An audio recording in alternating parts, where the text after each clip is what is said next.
What's up guys? Oke guys, di video kali ini gue akan menceritakan seluruh alur cerita dari film The Quake yang dirilis pada tahun 2018. Film ini merupakan sequel dari seri sebelumnya yang berjudul The Wave.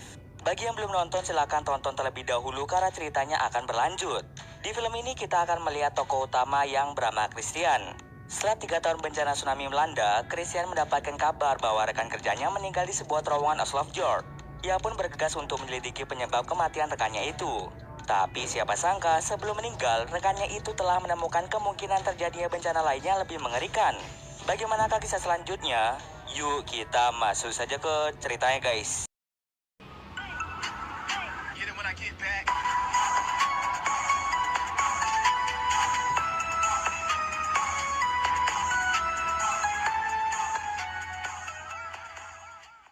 Film ini diawali dengan memperlihatkan sebuah berita yang membahas tentang bencana alam longsor di wilayah Granger setahun yang lalu. Ahli geologi bernama Christian sering tampil di beberapa acara dan dipuji-puji sebagai pahlawan karena menyelamatkan ratusan nyawa dalam bencana tersebut. 3 tahun kemudian semenjak bencana tersebut, kini Christian hidup menyendiri dikarenakan istrinya yang bernama Idun telah menceraikannya. Idun membawa anak-anak mereka bernama Sondre dan Julia tinggal di sebuah kota bernama Oslo. Idun terpaksa menceraikan Christian dikarenakan Christian waktu itu meninggalkan anak-anaknya di mobil. Coba saja Christian membawa mereka dengan cepat ke Stavanger, maka anak-anak mereka tidak akan terkena bencana tsunami 3 tahun yang lalu. Untung saja setelah bencana tsunami di Granger, keluarga mereka masih diberi keselamatan. Karena telah membahayakan anak-anaknya, dengan terpaksa Idun menceraikannya. Suatu hari anak perempuan Christian yang bernama Julia memutuskan untuk mengunjungi rumah ayahnya yang berada di Granger. Ayahnya pun langsung menjemput Julia dan langsung membawanya ke rumah. Sesampai di rumah, Christian langsung mempersiapkan makanan untuk Julia. Pada malam hari, Julia secara tidak sengaja masuk ke dalam ruangan rahasia Christian yang di dalamnya terdapat foto para korban bencana alam. Lalu pada pagi harinya, Christian langsung menyuruh Julia untuk pulang ke rumah ibunya. Christian beralasan bahwa Julia datang tidak tepat pada waktunya. Dengan perasaan sedih, Julia pun terpaksa menuruti permintaan ayahnya. Pada akhirnya, Christian pun mulai mengantar Julia ke pelabuhan. Saat Julia menaiki kapal, sial Julia ternyata tertinggal di dalam mobil.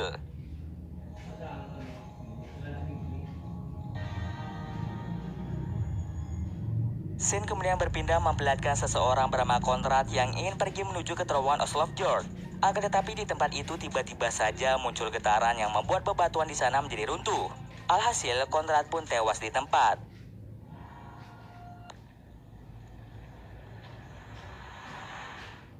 Sementara di rumah, Christian mendengar sebuah berita yang menyatakan bahwa rekan kerjanya yaitu Konrad telah meninggal di terowongan Oslo Fjord. Kemudian Christian membuka sebuah berkas yang di dalamnya terdapat beberapa hasil penelitian milik Konrad.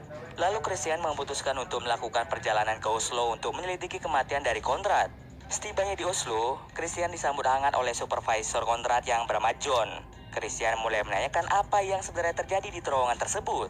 Awalnya Christian mengira kalau Konrad mati akibat gempa alami yang membuat bebatuan di sekitar situ menjadi runtuh. Lalu dengan cepat John meyakinkan Christian bahwa tidak ada yang perlu dikhawatirkan. Karena sistem pemantauan terbaru menunjukkan bahwa ada banyak aktivitas getaran buatan manusia akibat konstruksi bangunan. Getaran buatan manusia menyebabkan bebatuan di terowongan Oslo Fjord menjadi runtuh. Jika terjadi aktivitas yang mencurigakan, maka John akan memberinya kabar terbaru. Walaupun begitu, Christian masih tidak yakin bahwa getaran itu disebabkan oleh getaran buatan manusia. Oleh karena itu, ia pergi ke rumah Konrad untuk menyelidiki apa yang sebenarnya Konrad lakukan di dalam terowongan tersebut. Sesampai di sana, Christian bertemu dengan putri Konrad yang bernama Marit. Di kantor Konrad, Christian menemukan semua penelitian Konrad, termasuk sampel bebatuan inti dan peta aktivitas gelombang seismik yang lebih serius daripada yang dikatakan oleh John. Yang ia khawatirkan sekarang adalah muncul gempa besar secara mendadak. Nah, hal itu akan memakan banyak korban jiwa. Maka dari itu, Christian kembali menghubungi John dan bertanya dari mana John tahu gempa itu disebabkan oleh manusia. John pun menjawab bahwa getaran itu disebabkan oleh pekerjaan konstruksi bangunan. Karena John tidak bisa diandalkan, oleh karena itu Christian berusaha menyusut apa yang dilakukan Konrad di dalam terowongan tersebut. Malamnya, Christian mengunjungi Idun di apartemennya hanya untuk bertemu dengan putranya yaitu Sondre. Meskipun Sondre senang melihat ayahnya, ternyata dia ingin keluar menonton film bersama sang pacar yang bernama Mia. Di dalam apartemen, Christian meminta maaf pada Idun. Di dalam apartemen, Christian meminta maaf pada Idun karena telah mengirim Julia pulang lebih awal dan langsung mengembalikan sial Julia. Idun mengundang Christian untuk datang ke pentas balet Julia pada keesokan harinya. Dengan tawaran tersebut, Christian langsung menerimanya. Keesokan harinya, Christian lagi-lagi kembali ke rumah Conrad dan bertemu dengan Marit. Christian mengatakan pada Marit pasti ada sesuatu yang sedang diselidiki oleh Conrad di dalam terowongan tersebut.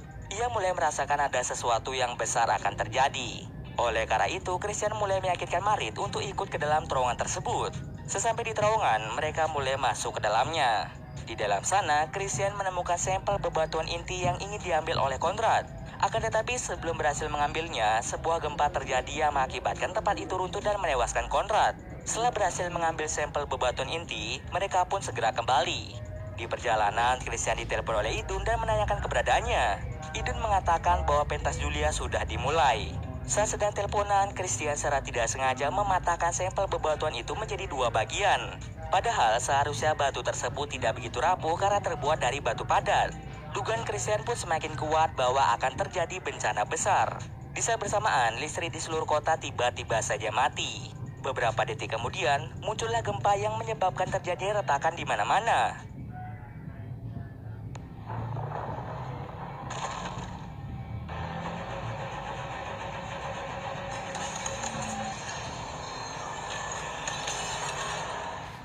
Gempa tersebut ternyata menghancurkan gedung tempat Julia melakukan pentas. Oleh karena itu, Idun mencoba menyelamatkan Julia. Sementara Christian langsung menghubungi Idun dan mereka memutuskan untuk bertemu di apartemen. Sebelum pulang, dirinya kemudian menemui John dan langsung menghancurkan sampel bebatuan inti yang rapuh mengarah ke tanah. Seharusnya batu tersebut tidaklah rapuh seperti itu. Lalu John mencoba menenangkan Christian bahwa semuanya akan baik-baik saja. Christian pun pergi setelah gagal meyakinkan John tentang adanya aktivitas gelombang seismik yang terus meningkat dan meningkat. Setelah itu, Christian menyuruh Marit untuk segera pulang. Malam itu, Christian mengunjungi Idun dan meminta maaf karena melewatkan pentas Julia. Idun sangat kesal pada Christian yang selalu saja mencari bencana berikutnya. Tidak hanya itu, Idun juga kesal karena dia sering sekali meninggalkan keluarganya. Christian yang tidak bisa menjadi ayah yang baik langsung menangis di pelukan Idun. Dan pada akhirnya mereka berdua pun menghabiskan malam bersama. Keesokan paginya, Sondri dan Julia terbangun dan melihat ayahnya sedang menyiapkan sarapan. Dari sini, Christian mencoba untuk menjadi ayah yang baik. Tak lama setelah itu, Sondre pun memutuskan untuk pergi ke kampus. Di tempat lain, Marit yang ingin bersih-bersih kantor ayahnya secara tidak sengaja menemukan sesuatu di komputer ayahnya. Lalu ia merekamnya menggunakan ponsel dan bergegas ke apartemen Idun. Sesampai di sana, Marit langsung menunjukkan rekaman itu kepada Christian. Saat Christian menonton video itu, ia kemudian menyadari bahwa Conrad menggunakan tikus untuk meneliti teorinya. Dan tikus tersebut mati karena terpapar gas beracun. Dengan begitu, Christian dapat menarik kesimpulan bahwa gempa bumi besar di atas 8,5 skala Richter akan mengguncang seluruh kota Oslo. Conrad tewas di terowongan diakibatkan oleh tanda-tanda gelombang seismik yang mulai meningkat. Mengetahui bahwa gempa besar akan terjadi, Christian langsung membawa Marit dan Julia. Mereka berkendara dengan sangat cepat menuju ke tempat kerja Idun. Di dalam perjalanan, Christian menelpon Sondre yang berada di kampus. Tetapi tampaknya Sondre mengabaikan telepon dari Christian. Christian juga sudah memberikan pesan sebanyak mungkin tetapi Sondre lagi-lagi mengabaikannya. Sesampai di hotel, Christian langsung menyuruh Julia untuk bersama Marit, sedangkan dirinya akan mencari Idun. Christian pada akhirnya menemukan Idun yang berada di lantai 34 dan mengajak Idun untuk segera turun ke lantai bawah. Kemudian Christian langsung membunyikan alarm kebakaran agar membuat orang-orang segera turun ke bawah. Saat Idun dan Christian ingin turun menggunakan lift, tiba-tiba Christian melihat Julia yang juga ikut naik ke lantai 34. Meskipun mencoba memanggilnya, pintu lift tertutup secara otomatis dikarenakan alarm tanda bahaya. Tak lama setelah itu, listrik pun padam.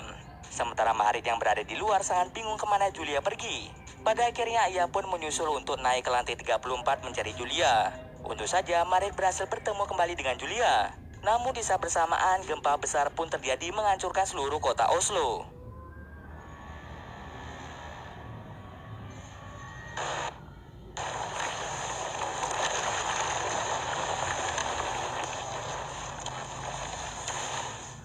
Karena kondisi yang gawat, Marit langsung membawa Julia masuk ke dalam gedung. Gempa dasar yang terjadi membuat Marit pingsan. Sementara di dalam lift, gempa besar itu membuat Idun dan Christian merasa sangat panik. Sementara di kampus, Sondre dan pacarnya tidak terluka karena ia berlindung di bawah meja. Langit-langit yang runtuh menewaskan beberapa mahasiswa. Ketika Marit tersadar, ia melihat Julia sedang merawat pekerja hotel yang terluka akibat tertimpa puing-puing bangunan. Mereka berusaha keras untuk menyelamatkan si pekerja tersebut. Tetapi tak berselang lama, gempa susulan terjadi yang membuat sebagian gedung menjadi miring. Mereka pun langsung berpegangan pada sebuah besi agar tidak meluncur. Namun Marit secara tidak sengaja melepas tangan pekerja itu yang menyebabkan dia pun tewas.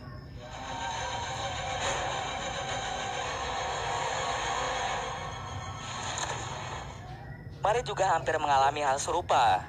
Tapi untung saja dia berhasil memegang sebuah besi. Karena bebatuan juga ikut meluncur, Julia terpaksa menghindar dan berhasil meraih tangan dari Marit. Di dalam lift, Idun dan Christian yang baru sadar mencoba keluar dari lift lewat tangga darurat yang sudah disediakan. Ketika ingin memanjat, puing-puing bangunan terjatuh mengenai kaki Idun. Alhasil kaki Idun menjadi terluka sangat parah. Mereka kemudian melihat sebuah pintu lift yang terbuka di lantai 30. Mereka mencoba menggunakan kabel lift untuk menyeberang ke pintu tersebut. Christian berhasil sampai ke pintu lift, sedangkan Idun gagal dikarenakan liftnya tiba-tiba saja meluncur ke bawah.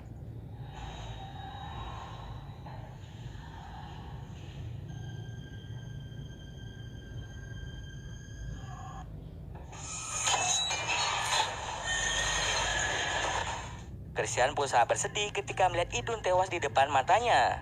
Christian lalu dengan cepat kembali ke lantai 34 untuk mencari Julia.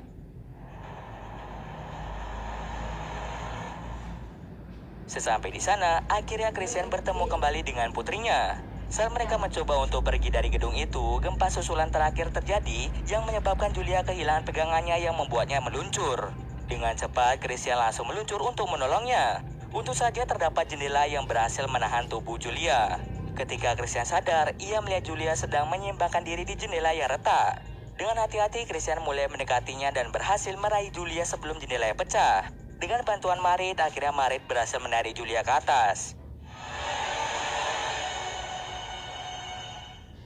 Mereka perlahan-lahan mulai memanjat dan memanjat. Setelah kejadian mengerikan yang menimpa, mereka pun langsung meninggalkan gedung tersebut.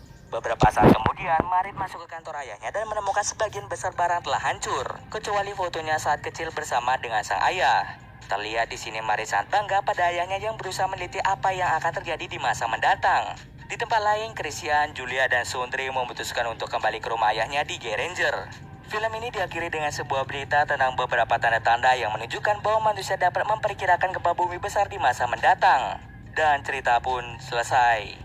Oke, mungkin sekian dulu video kali ini. Jika ada kesalahan, gue mohon maaf. Oke, see you next video guys.